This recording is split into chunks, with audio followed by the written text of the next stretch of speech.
and gentlemen, meine Damen und Herren, dámy a páni, mesdames et messieurs, vítajte na tejto lodi, v tomto plávajúcom meste, ktoré je do posledného detailu podobné Titaniku.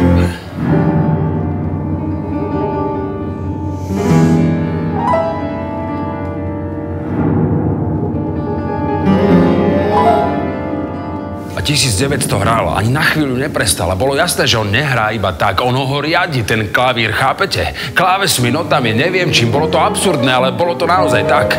Ako sme sa tam krútili pomedzi stoly a zľahka sa dotýkali lámp a kresiel, pochopil som, čo robíme, čo naozaj robíme. Pochopil som, že my tancujeme z oceánu.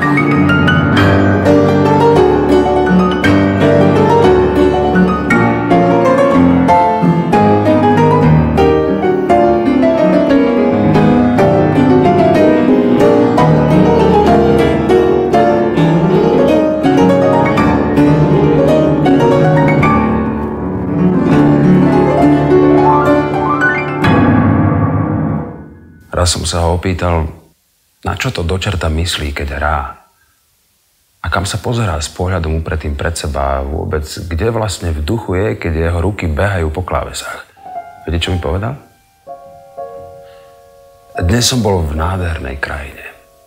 Ženy tam mali voňavé vlasy, všade bolo svetlo a bolo tam kopu tigrov.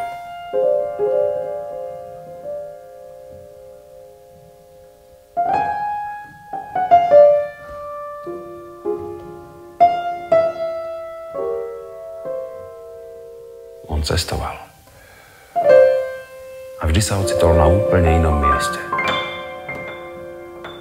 Svet možno nikdy nevidel. Ale už 27 rokov svet prechádzal touto loďou. A 27 rokov ho na tejto lodi pozoroval. A kradol mu dušu. V tomto bol génius. Bez debaty.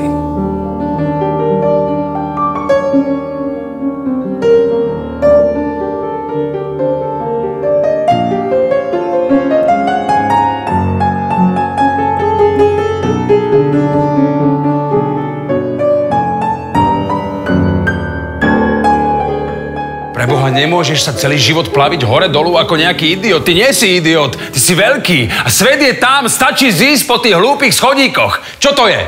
Je to jeden hlúpy schodík. Na konci tých schodíkov je všetko. Všetko.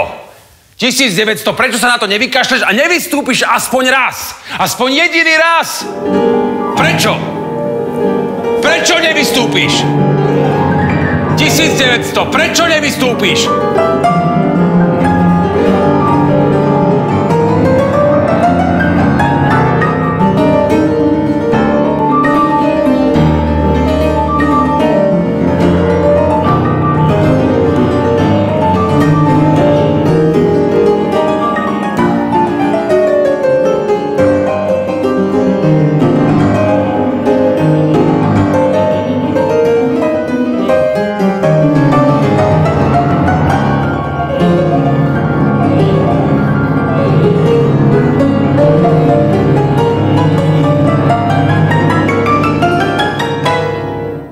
Vždy hovorieval, nikdy nie si úplne v keli, ak máš v zálohe dobrý príbeh a niekoho, komu ho môžeš porozprávať.